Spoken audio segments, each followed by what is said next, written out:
For this test, we're going to that place we want to show the objects out there and save the position and import to the Unity. For example, we come here and save the point 1, and after we're going to do that second place, and here save the point 2,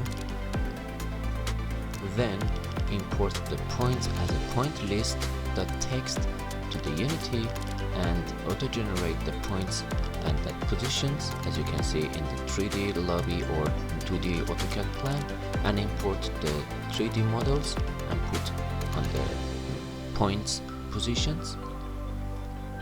After, we can export an APK and test it in real place.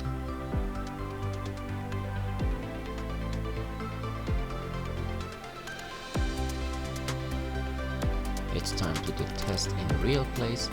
As you can see, when we arrive at that position and reach the range of the points, we can see the model exactly at that position we have saved it in the previous task.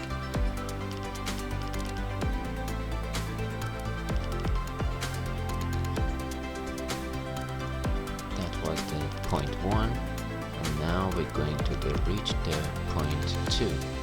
Exactly at that position.